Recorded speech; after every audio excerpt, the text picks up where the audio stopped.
And welcome back to Blake's Black Book.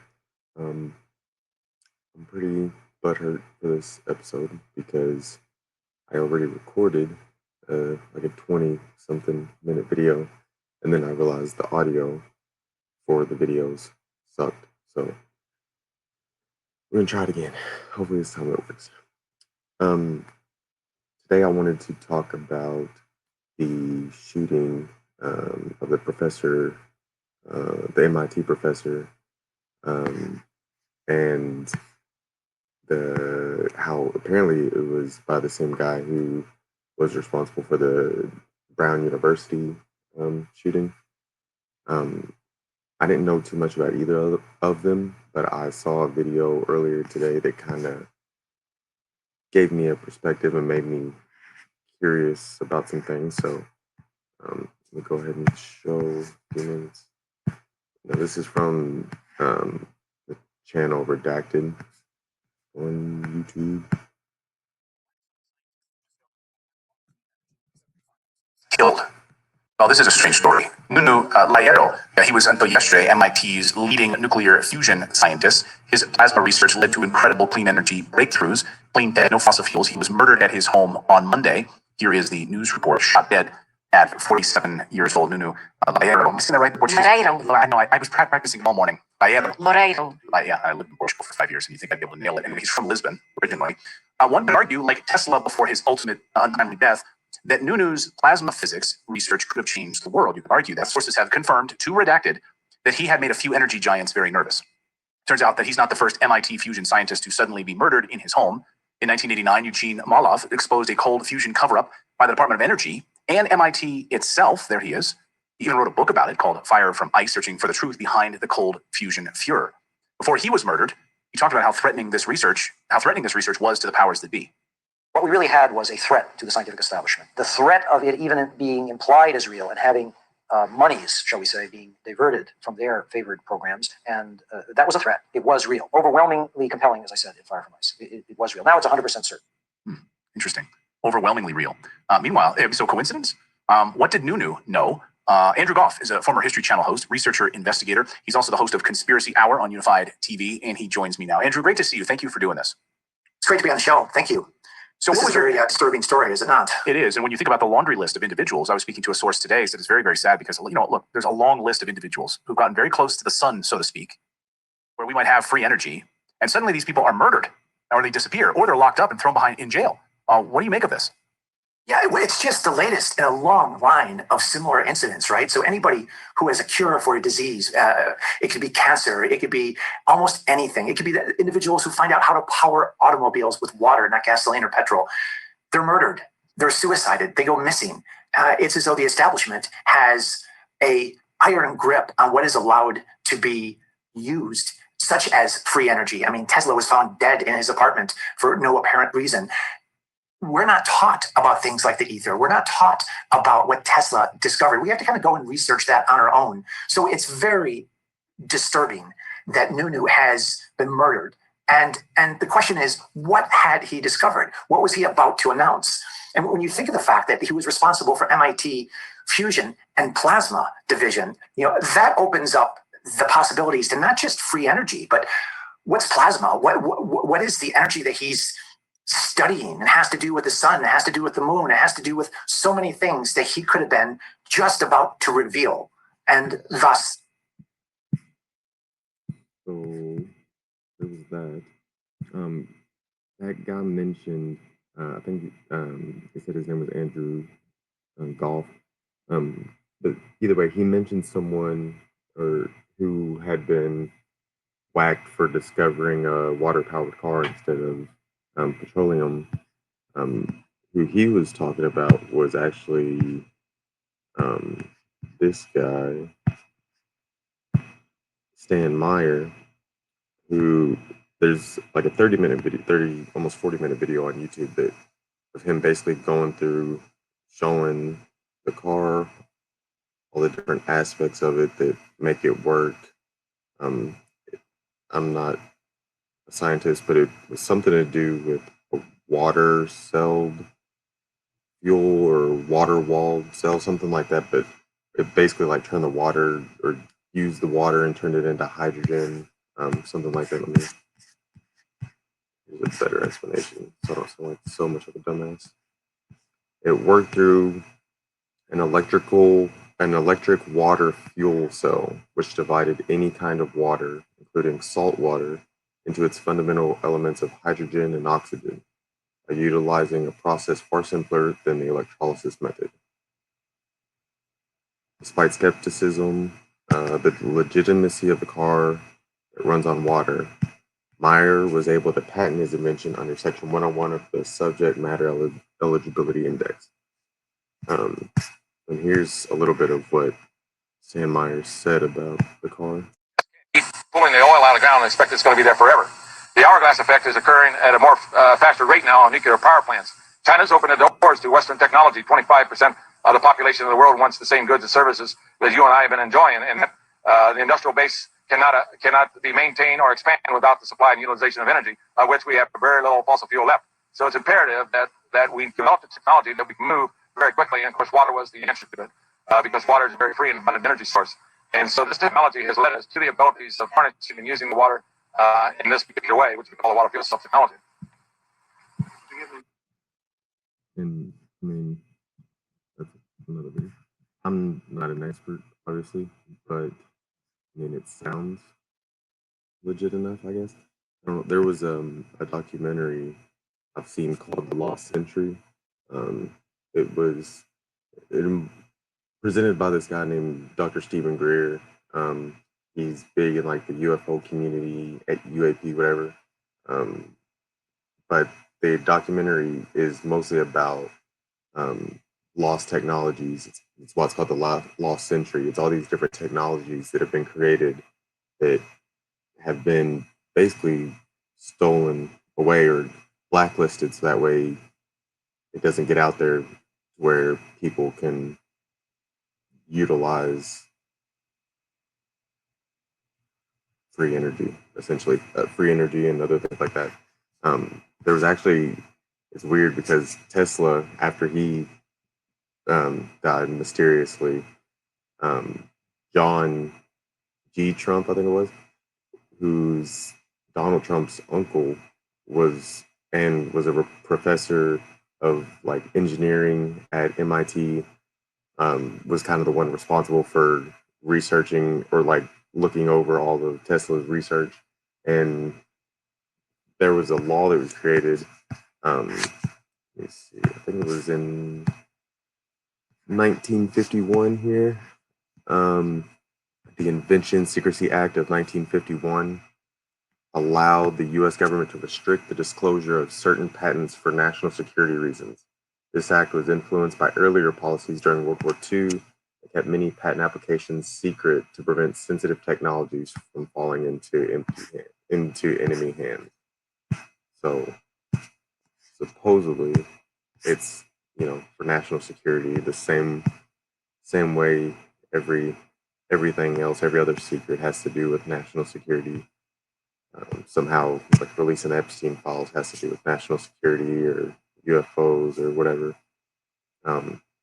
But so it's weird what the guy was studying. What was his name? Nuno Loureiro, physicist who studied fusion scientists. He was a fusion scientist. So how is that connected to Brown University and the shooter? So for that one, I had looked it up to see how the guy was connected to MIT and Brown University. And so one of the things I looked up was the Brown University shooter. What was his major when he went there? Because he went to Brown University. Says unable to find the major of the Brown University shooter when he attended the school. However, it is known that Claudio Neves Valente, suspect in the Brown University shooting, studied physics at the university from 2000 to 2001. Okay, so he studied physics, and there was a physics teacher.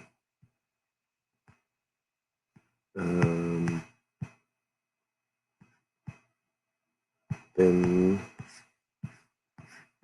it says Brown University students were shot in a classroom located in the Barris and Holly building, which houses the university's engineering and physics departments. The incident occurred during a review session for finals. Okay. There was something I looked up earlier. How was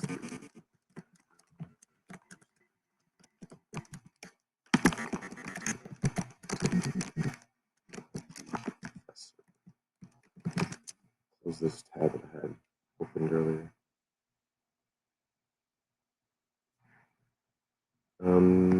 It said they were connected through several factors. Both men were from Portugal and attended a program at a university in Lisbon between 1995 and 2000. They both studied physics.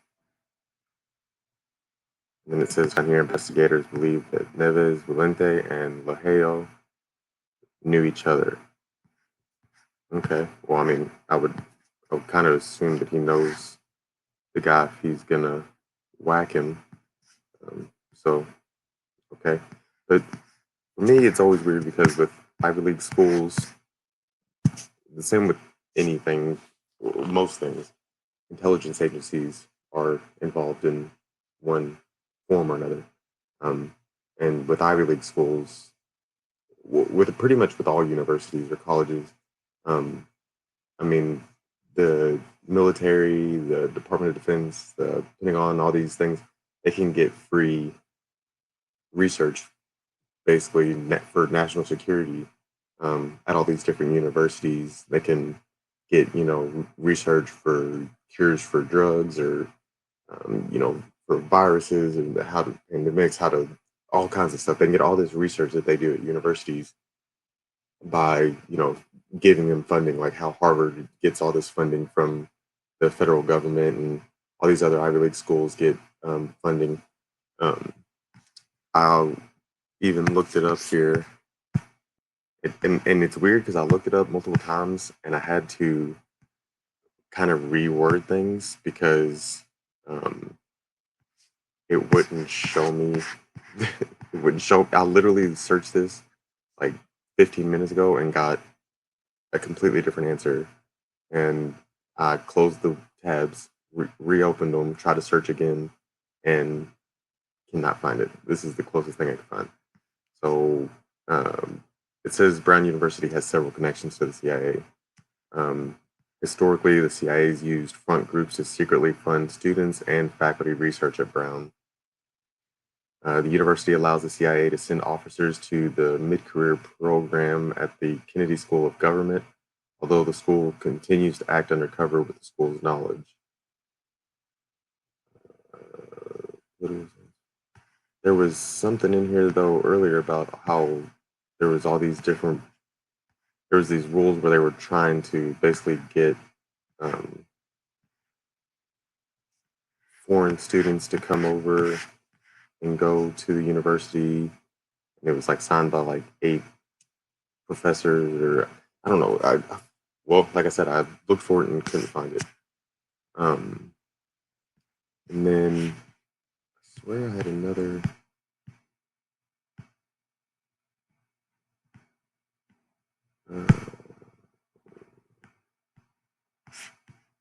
Well, either way. Let's see.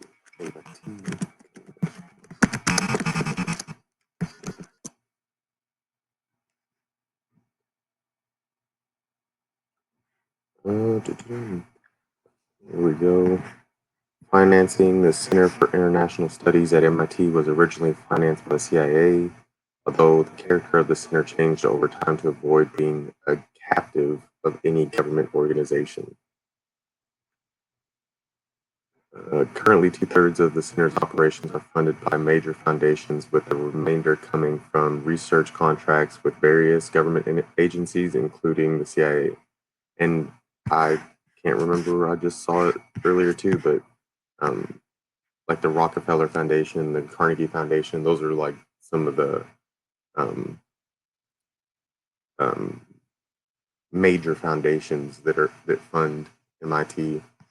And then also, let me look this up. John D. Here, let me look at Trump's.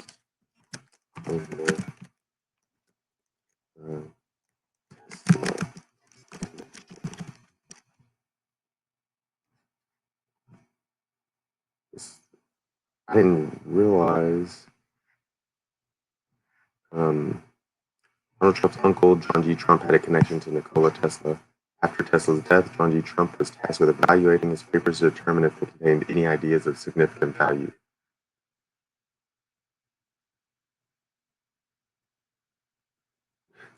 It says that he thought the papers did not include new, sound, workable principles or methods. He was professor of engineering at MIT who helped design X-ray machines for cancer patients and did radar research work for the Army during World War II. So,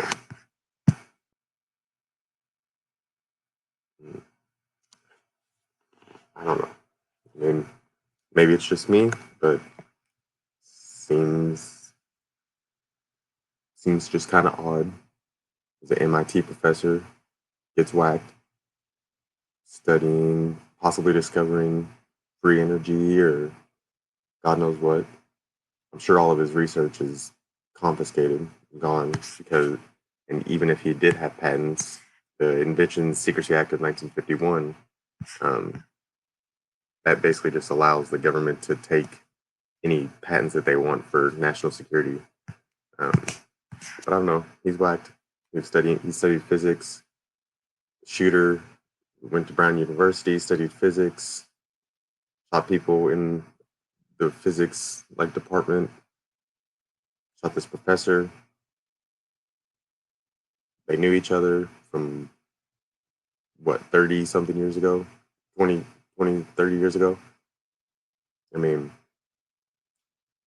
obviously I don't know for sure, but it's just a little odd to me. There seems to be some connections there. So I don't know. Just something I thought was interesting. That's something I'll probably look more into, but I think that'll probably be where I end it. So thanks for watching.